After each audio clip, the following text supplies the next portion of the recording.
નમસ્કાર. સાદલી ટિમ્બરવા કાયાવરોહણ માર્ગનું કામ ગોકળ ગતિએ ચાલતા રાહદારીઓમાં રોષ. વડોદરા જિલ્લાના સિનોર તાલુકાને જોડતો રોડ પોરથી સાદલી સુધીનો રોડ તદ્દન બિસ્માર હાલતમાં છે. મોટા મેન્ટલ નાખી અને ધૂળની ડમરીઓ પણ ઉડે છે. રાહદારીઓ અને આખો રોડ ખોદી નાખવાના કારણે ધૂળના ગોટે ગોટા ઉડી રહ્યા છે. વાહન ચાલકો ત્રાહિમામ પોકારી ઉઠ્યા છે.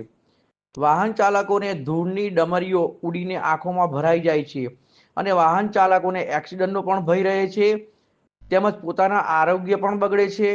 યોગ્ય સમયે પાણીનો છંટકાવ ના કરવાથી અતિશય મોટા વાહનો પૂર ઝડપે ચાલે છે અને પારાવાર મુશ્કેલીઓનો સામનો કરવો પડે છે. આ રોડ ઉપર સિનોર તાલુકા પંચાયત ઓફિસ, સેવા સદન, વિવિધ પ્રકારની ઓફિસો આવેલી છે. કર્મચારીઓને અપડાઉન કરવામાં તકલીફ પડે છે. આ રોડની હાલત અતિ બિસ્માર હાલતમાં છે અને કેટલાક ધાર્મિક સ્થળો આવેલા છે. આ સ્થળે આવવા જવા માટે ખૂબ ઉપયોગમાં લેવામાં આવે છે. આ જાહેર રસ્તો છે. આ રોડ ઉપર સરકારી અધિકારીઓ રોડ ઉપરથી પસાર થાય છે. શું આ અધિકારીઓને દેખાતું નહીં હોય? શું આ રોડ વહેલી તકે બનાવવામાં આવશે ખરો? તે જોવું જ રહ્યું. શું નામ છે? પટેલ નિર્મલભાઈ જયંતિભાઈ, ગામ ટિમ્બરવા, તાલુકો સિનોર, જિલ્લો વડોદરા. અમારો પોરથી સિનોરનો રોડ મંજૂર થયેલો હતો. એ રોડનું કામકાજ ચાલુ કરેલું ખાસા ટાઈમથી ચાલુ છે, પરંતુ એ રોડ ઉપર અત્યારે કોઈ કામકાજ દેખાતું નથી. અને અત્યારે સાથી જવું હોય, પછી સવારે બધાને નોકરી પર જવું હોય તો બાઇકોવાળાને, ટુ વ્હીલરવાળાને બહુ તકલીફ પડે છે. અને દરેકના ટિમ્બરવા ગામની અંદર કેટલાની બાઇકોના ટાયર બદલી કાઢ્યા છે. કેમ કે જે કપચી છે એ કપચી વાગે એટલે ટાયર ફાટી જાય છે. એવી ઘણી તકલીફો પડે છે.